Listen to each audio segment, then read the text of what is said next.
Which rookie tight end gained the most value during the 2022 NFL Draft? All that and more in this episode of the Locked On Dynasty Football Podcast. You are Locked On Dynasty Football, part of the Locked On Podcast Network. Here are your hosts, Marcus Mosher and Kate Magdziuk. Welcome into the Locked On Dynasty Football Podcast, everybody. I am Kate Magdziuk. You could follow me on Twitter at FFBallBlast. As always, I am joined by my co-host, Marcus Mosher. You could follow him on Twitter at Marcus_Mosher. And please give the show a follow. Hit that subscribe button wherever you're listening to your podcast. And check us out on YouTube, where we are breaking down everything you need to know to build the ultimate Dynasty roster, including rookies, which we are contractually obligated essentially to talk about rookie tight ends, though. I mean, outside of Pat Freiermuth, do they matter? Because he's the only guy that I'm excited had an immediate impact as a rookie. And let's be honest, Marcus, You forgot about Kyle Pitts, man. No, well, I mean, he only scored one touchdown, Marcus. Insignificant. He is a spec for fantasy, not like my man, Pat Freiermuth. And none of these guys in this class is Pat Freiermuth, and they certainly are not Kyle Pitts. So, but we still got to talk about him, Marcus. We still got coming out hot here on a Friday, Kate. My goodness. I'm ready. I'm going on vacation next week, so I will not be holding back because I can leave my takes, and then guess what? I'm gonna be. Yeah, you can on just a beach. burn it all down and Yeah, burn it all down and walk away. All right. I don't know how I come back from that, but let's go ahead and start with the rookie tight end rankings. These are the consensus of us four Dynasty Football hosts. At number one is Trey Mcbride. Now, Kate, what's interesting here is that it's not as clear cut as maybe it was earlier into the draft process. He is number one, but our good friend Ryan has him at number two. How do you feel about Trey Mcbride going into the season? I mean, I'm not pegging him for an immediate role. I think this was a smart draft pick by the Cardinals, though they had plenty of needs. I still think, like, looking at, the receivers that were on the board at this point, like Trey Mcbride might actually be the best receiver that was on the board at this point. And maybe that's me being bold. But they had already seen so many of these talented wide receivers slip by. They had a need. And Trey Mcbride, he is, I think, the most well-balanced tight end in this class, drafted by the Cardinals in the second round, 55 overall. Like, just looking at what he did last year in the FBS, he ranked 23rd in receiving yards. That's among wide receivers, among running backs, like 23rd overall in the FBS in receiving yards. That's fantastic. The next highest tight end production was Isaiah Likely, and he ranked 48th among all of these positions. So Trey Mcbride, there's like a nice, decent tier break there where he's just kind of crushing it. 37th in yards after the catch, 33rd in yards per route run. But Marcus, this is a tight end, man. Like, for him to have those kind of stats among the wide receivers, the big boys, he ranked second in contested catches. So, like, you see the receiving upside here. I think the question for most people in regards to Trey Mcbride is, what is his dynasty value in the setting of Zach Ertz? And that is the biggest question. Yeah, and I actually just looked at Zach Ertz's contract. He signed an extension this offseason. Kate, he's almost a guaranteed lock to be on this team for the next 2 years. He's got guaranteed money through the 2023 season. 2024 is the first year that they could get out of this deal. And they probably will, although they'll have to take a $4 million dead cap hit. But Zach Ertz is going to be a part of this team for the next 2 years. And we know that Arizona doesn't use multiple tight ends. So for the time being, McBride's going to be blocked. And I think there's a chance that maybe they rotate these tight ends in and they try to get them, both on the field. But if that happens, neither is going to be fantasy relevant because there's just not enough targets to go around. So the short-term outlook is not great. Long-term, though, I like it. Long-term, because he's paired with a good quarterback. It's a good system for him. Yeah, I think, and I think the notion that you mentioned, the lack of heavy usage of the tight end position, like this is not the Baltimore Ravens where we just have, um, you know, a, a full tight end lineup. Like they don't Yeah. even have offensive 4 tight linemen. ends on the It's field at the same just time. Yep. Yes, it's just tight ends. Like eventually, if they don't sign Lamar Jackson, maybe they can just throw in one of these tight ends at quarterback, and they could just have tight ends across the board. But like this is not the Baltimore Ravens. This is a very wide receiver focused offense. So I think the key here for Trey McBride's value is going to be that he needs to usurp Zach Ertz as the tight end one, and I do think that that can happen with time. Um, I think out of all these rookie tight ends, he's got the most potential long term.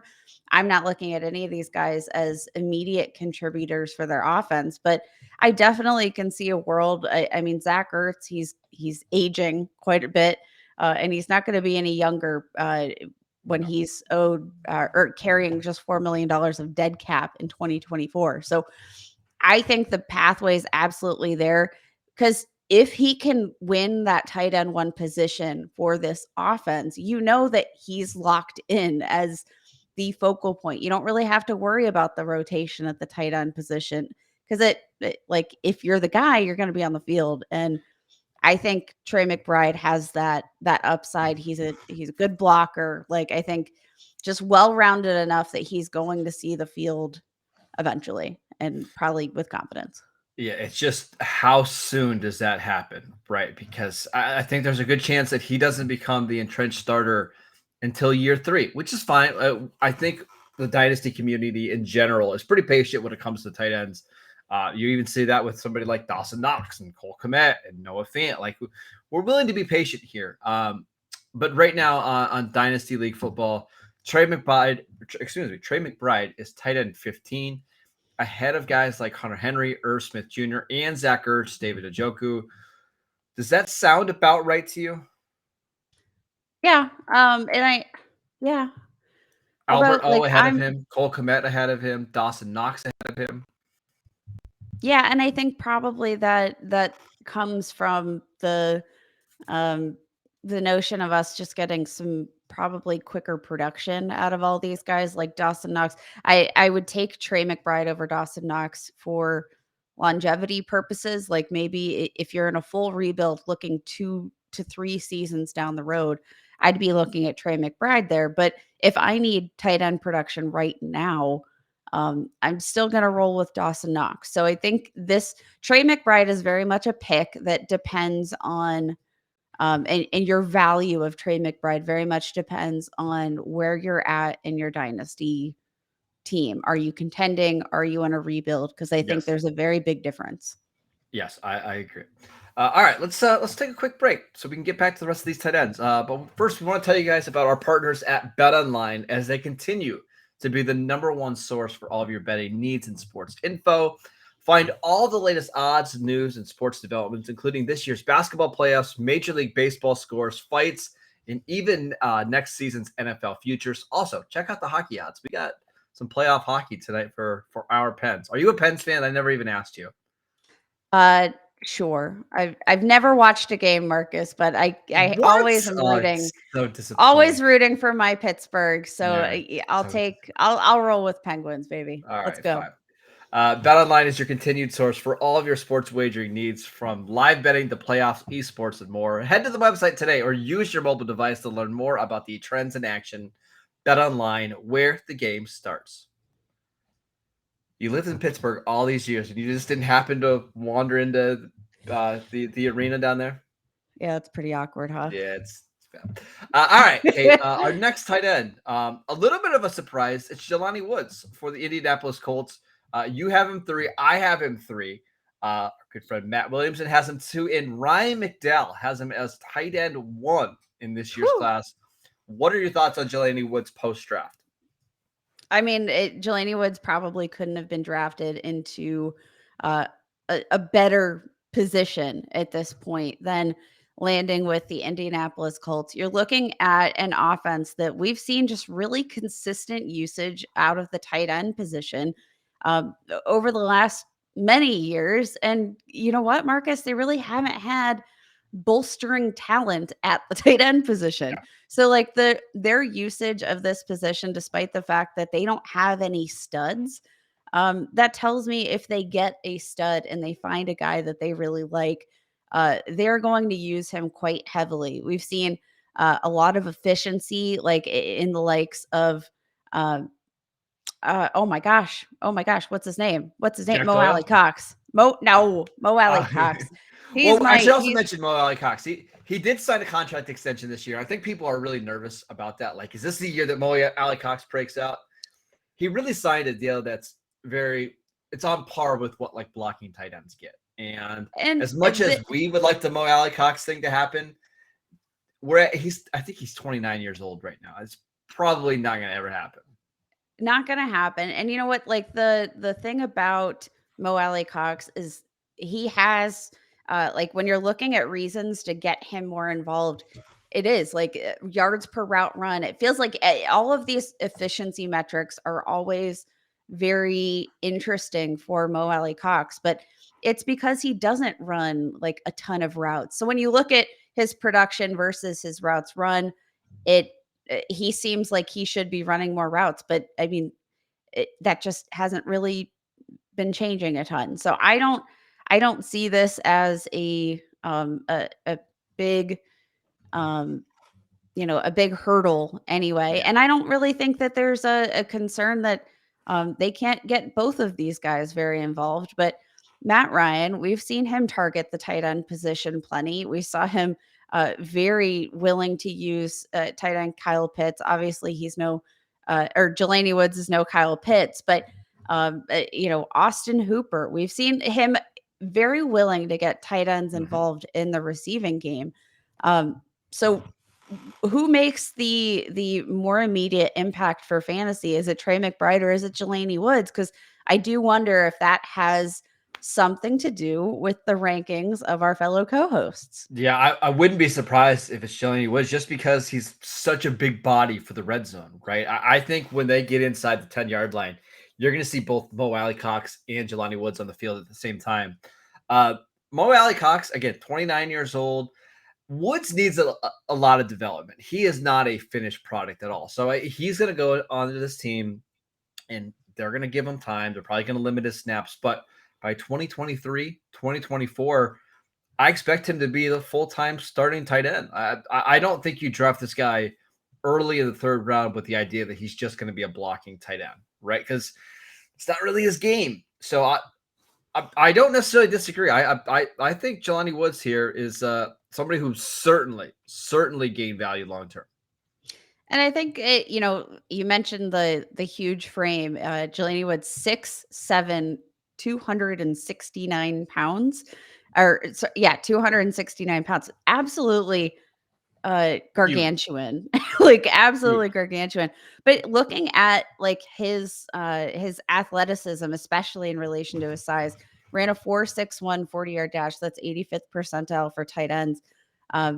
Just absolutely crushed in general the combine. 38-inch vertical jump, 10 foot 9 inches for his broad jump. He's a solid athlete. He's got I think all of the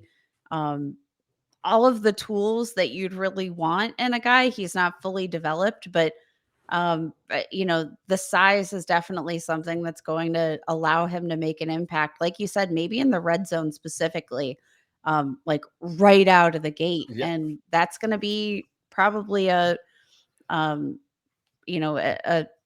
really nice advantage point for those that are getting him, probably beyond Trey McBride in their rookie drafts. And I actually talked to Woods before the draft, and he told me that he played the entire season with a high ankle sprain, and it was still bothering him a little bit at the combine. He wasn't able to post the numbers that he wanted to, which is frightening, right? If you test as the most athletic tight end of all time and you're still a little bit bothered by an ankle sprain, I mean, come on. This guy is just an absolute freak. We'll see how long it takes or if he's ever able to put it all together, but there's a lot of upside here, and there's a lot of targets that can be had in this Colts offense because outside of Michael Pittman, who is a lock to get 80 targets in this offense next year or in 2023.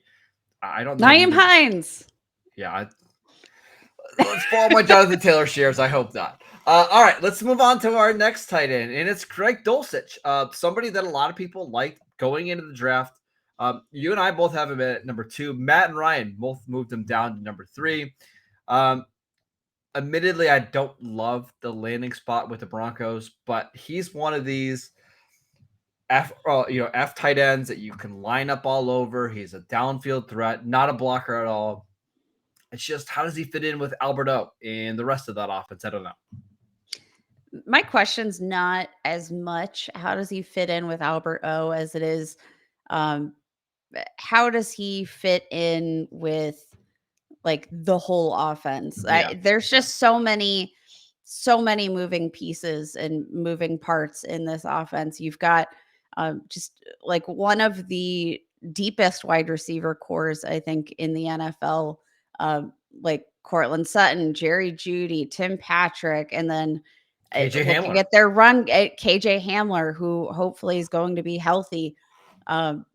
Then, switch over to the running back position. They've got so much depth there. But I think the one encouraging thing is that we have a quarterback that we know has, again, been willing to utilize the tight end position.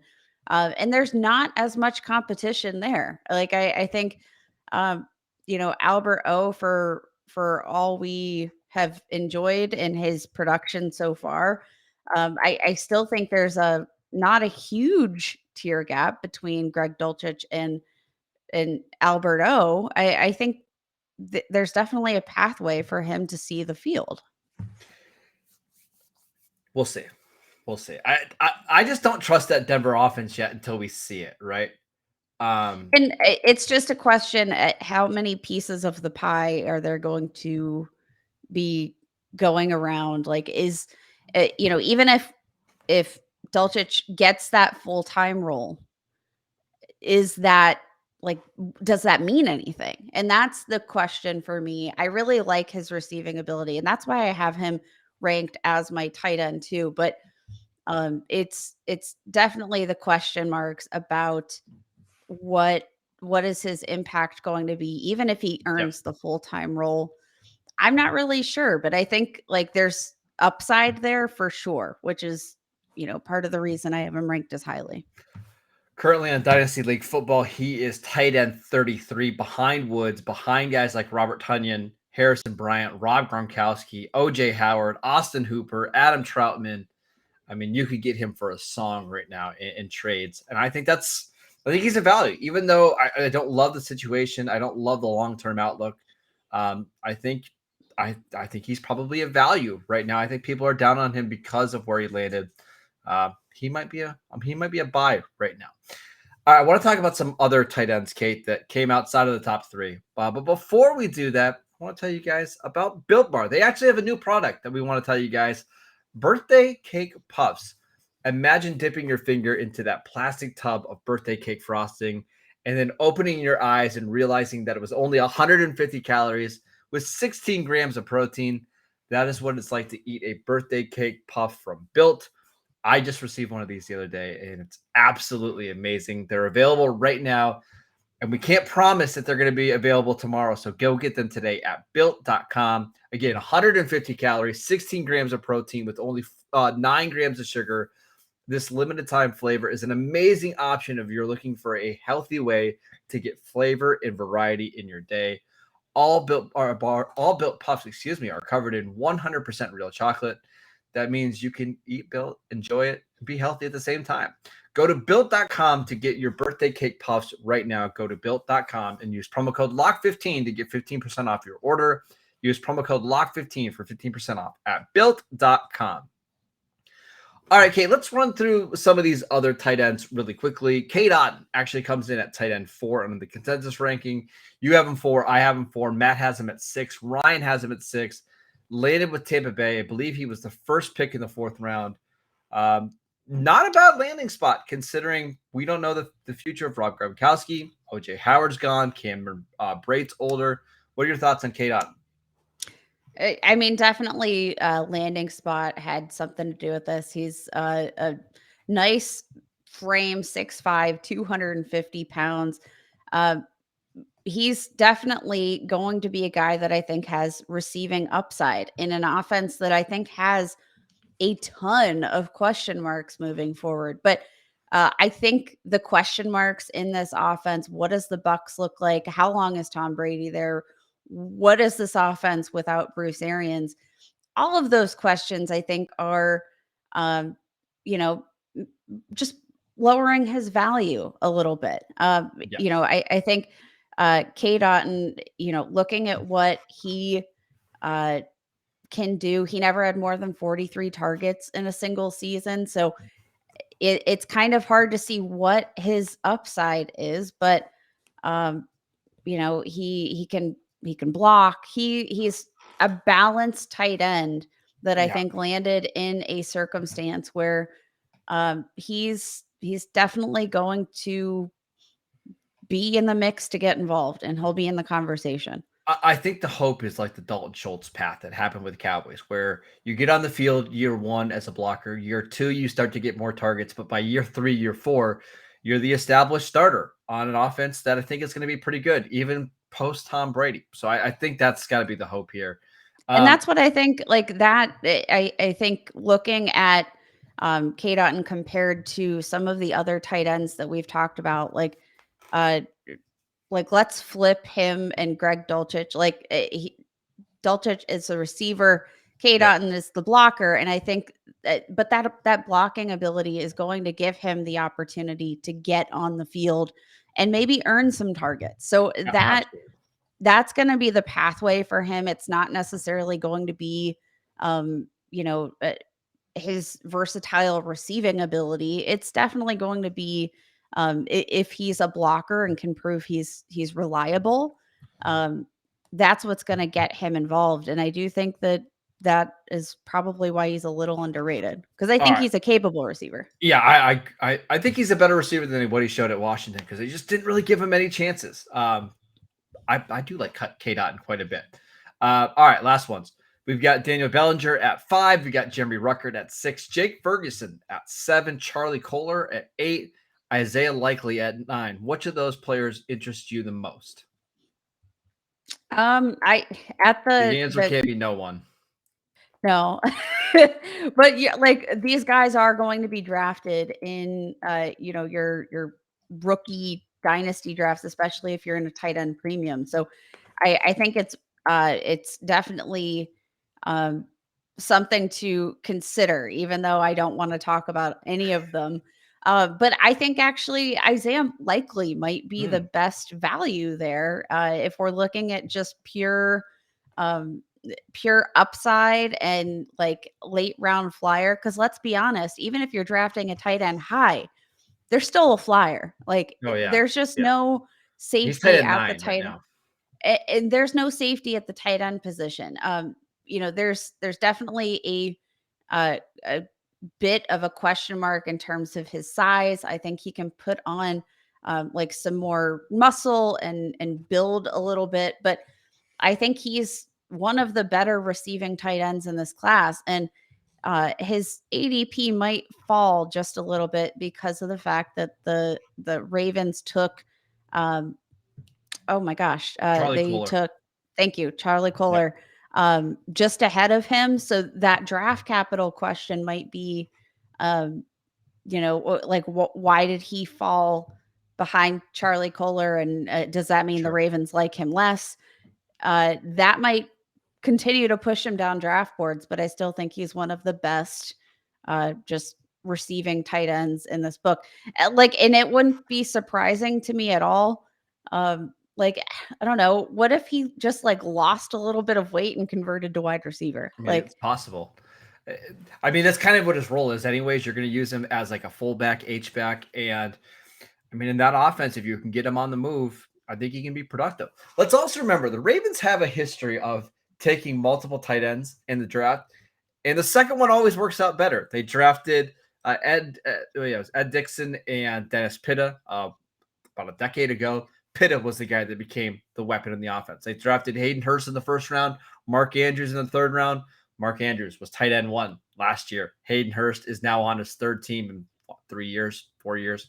And then this year, Charlie Kohler, more of the big receiving threat, but Isaiah Likely is the guy that can move around the formation. You can put him out wide in the backfield, in line, and he can make plays.